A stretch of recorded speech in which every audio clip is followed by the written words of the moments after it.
Os anos 2000 ficaram marcados no heavy metal brasileiro pela separação de uma de suas maiores bandas, o Angra. Fundada no começo da década de 90 e já tendo lançado 3 discos, a banda que viajava pelo mundo lotando shows por onde passava, viu a sua formação clássica se dividir em duas. E hoje eu conto para vocês a história da formação da banda que foi formada por uma das partes que se separou, o Xamã, depois da vinheta.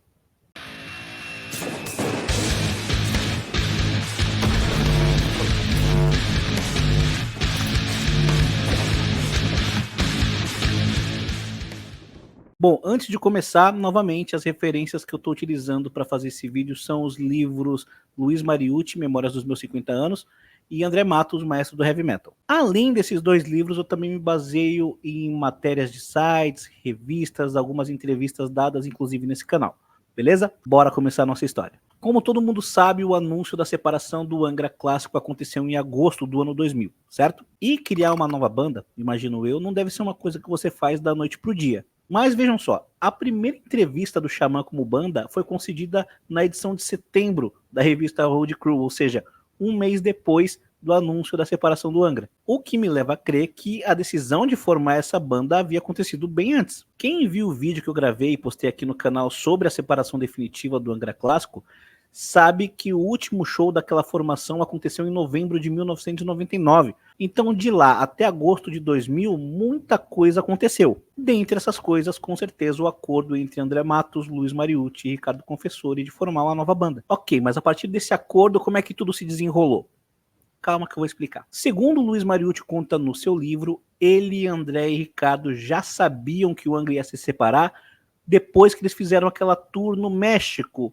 Novamente, quem viu o vídeo da separação da formação clássica sabe do que eu tô falando. Aqueles shows produzidos pelo Paulo Barão, onde rolou toda a treta da suposta pirataria e tudo mais. Na verdade, o Luiz e o Ricardo estavam confirmados nessa banda. Eles tinham o sim do André Matos, mas o próprio Luiz explica no seu livro que na época eles não botavam muita fé de que o André participaria desse novo projeto. Isso porque o André tinha outros projetos na época, como o Virgo e como o Looking Glass Self. Na verdade, os primeiros ensaios do embrião da banda que se tornaria o Xamã teve no vocal o Thiago Bianchi, e além dele tinha o Fabrício de Sarno nos teclados. O próprio Thiago Bianchi já contou isso numa entrevista aqui nesse canal. Também disse que quando o André finalmente disse para o confessor que ia se juntar aos ensaios, ele, Thiago, não impôs nenhuma objeção, inclusive apoiou a formação da nova banda pelos 3. Na verdade, o Thiago Bianchi até ajudou a banda na pré-produção das suas primeiras músicas. Ainda em 1999, mais precisamente em dezembro de 1999,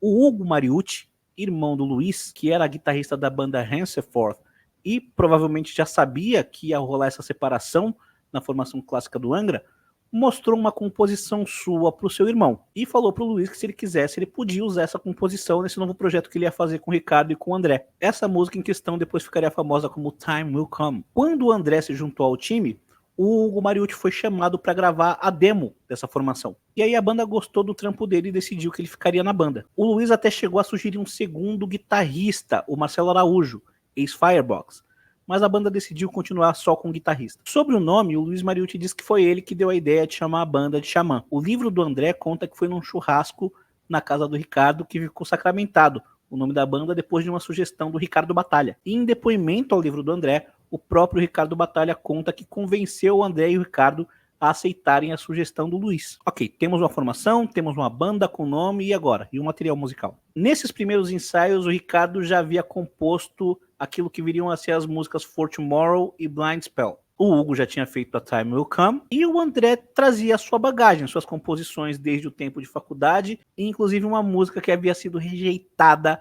no Fireworks do Angra. Vocês sabem qual é. Desse material da época da faculdade que surgiu a faixa Ancient Winds. A banda se reunia de 2 a 3 vezes no sítio do Ricardo por semana, onde ficava um dia todo compondo e selecionando material. Já no final do ano de 2000, a faixa Time Will Come, que na época se chamava Time Has Come, tocou pela primeira vez na rádio Backstage. Essa música fazia parte da primeira demo da banda, que havia sido gravada no estúdio Contato do Thiago Bianchi. O primeiro show do Xamã aconteceu no dia 10 de fevereiro de 2001, em Recife. Em 16 de fevereiro, a banda se apresentou em Curitiba com o Fábio Ribeiro nos teclados. Depois de Curitiba, a banda viajou para a França para tocar no NTS Festival e depois voltou para o Brasil para tocar no Via Funchal. Tudo isso foi feito sem empresários, foi uma escolha da banda num primeiro momento. Mas depois dessa primeira pequena tour, eles decidiram que precisavam de um booking para começar a vender seus shows. E é aí que eles começam a trabalhar com o Paulo Baron.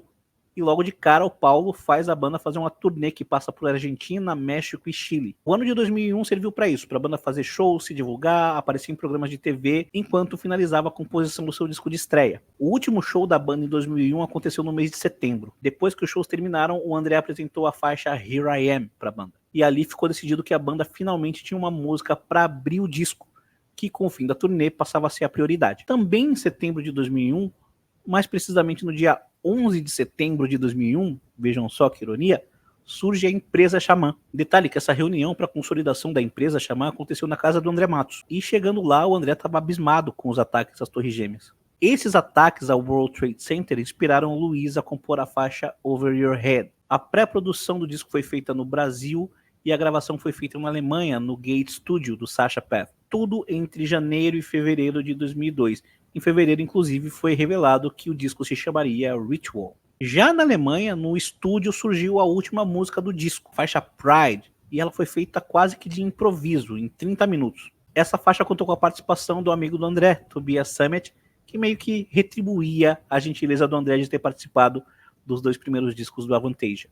Embora eles tenham decidido não fazer um disco conceitual, no sentido de contar uma história com começo, meio e fim, o Ritual pode ser visto como um disco conceitual. Isso porque a banda opta por um conceito central. Devido ao nome da banda, xamanismo, misticismo, rituais, religião, esses elementos foram tratados para dar uma atmosfera, uma característica única ao som da banda. E isso funcionou.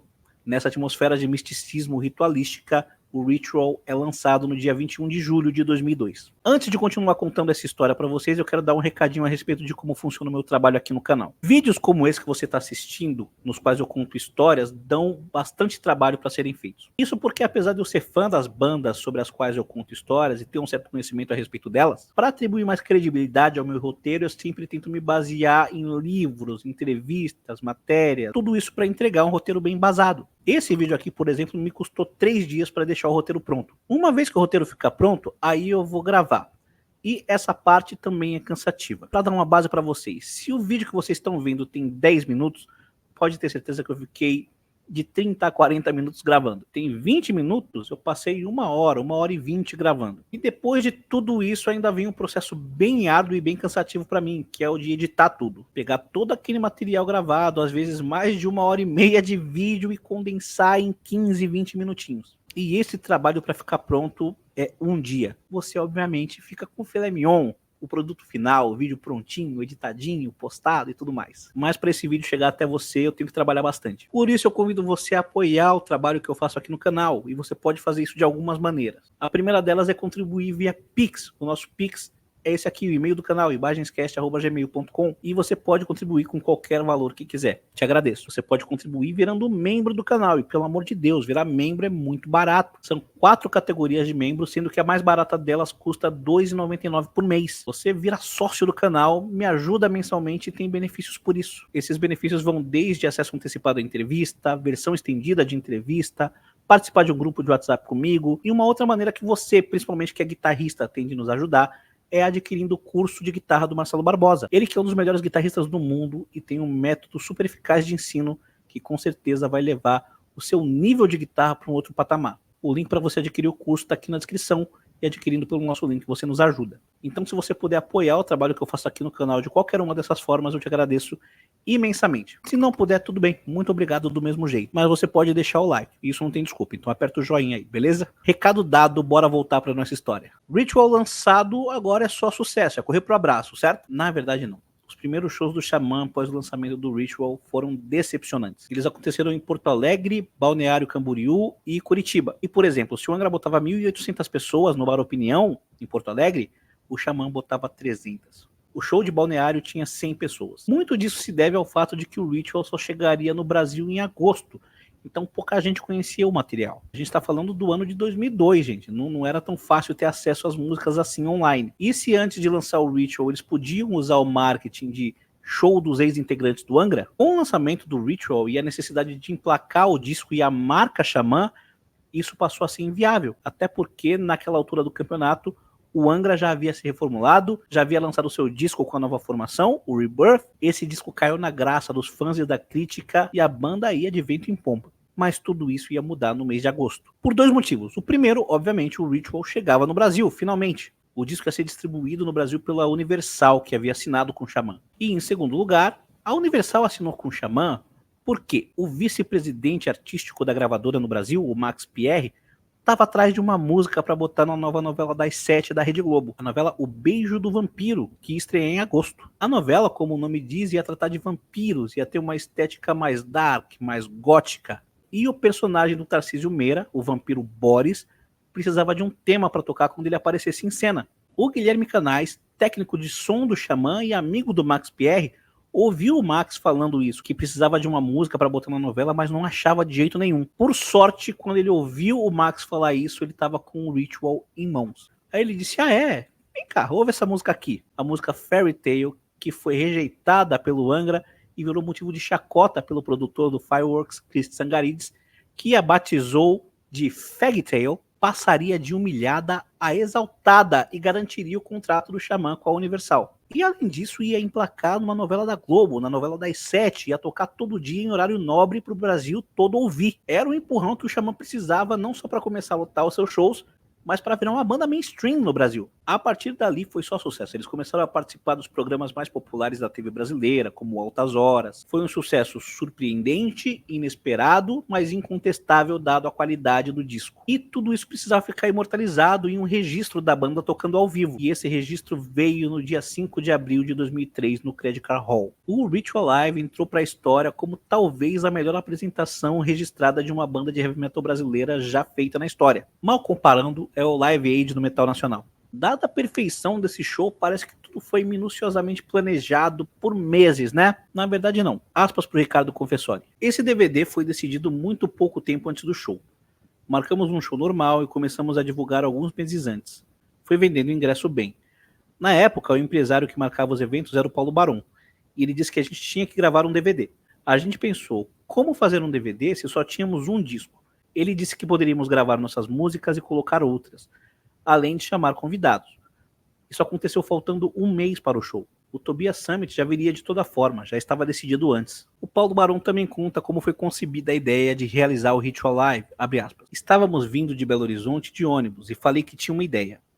As pessoas precisavam saber quem era o cara que fez Carry On. Comecei a viajar em fazer um DVD tipo gringo. Eu tinha visto o show do Motley Crue em que o baterista saía voando com a bateria e queria a mesma coisa. Colocar um palco gigante com vários convidados. A equipe que tínhamos na época era incrível. Nesse ônibus, durante a viagem, se criou a ideia com todos os profissionais falando sobre como poderia ser. O Ricardo disse que eu estava louco, mas fazia muito sentido. Gravar o DVD no Credit Card Hall, estando em número 1 na rádio, trazendo aqueles convidados todos, videoclipe tocando na MTV, música na novela. Nesse momento a banda foi para o mainstream no Brasil. Virou uma sensação. O Xamã passou a ser uma banda de moda, sem ser moda. E foi isso que a banda fez, um show impecável no qual ela executava o Ritual na íntegra, além de músicas do Angra, do Virgo, do Viper, do Avantasia, do Halloween, e um cover bem estabanado de Breaking the Law do Judas Priest, que acabou nem entrando no DVD, abrilhantaram a apresentação o violinista Marcos Viana, o guitarrista Sasha Path e o vocalista Tobias Sammet, o guitarrista Michael Waycath e o vocalista Andy Darius do Halloween. O DVD até hoje é super aclamado. É o melhor DVD de heavy metal nacional já feito. A partir do Ritual Live, a banda começa a trabalhar no seu segundo disco de estúdio, o Reason. Mas essa história eu já contei. Então, se você ainda não viu, aproveita e assiste ao vídeo que eu publiquei aqui no canal sobre a separação da formação clássica do Xamã. E é isso, gostou do vídeo? Espero que vocês tenham curtido. Novamente, tem um trabalhão para fazer. Então, considere apoiar o canal via Pix, virando membro ou adquirindo o curso do Marcelo Barbosa. O link está aqui na descrição. Muito obrigado pela audiência de sempre. Aguarde os nossos próximos vídeos e é isso aí. Falou!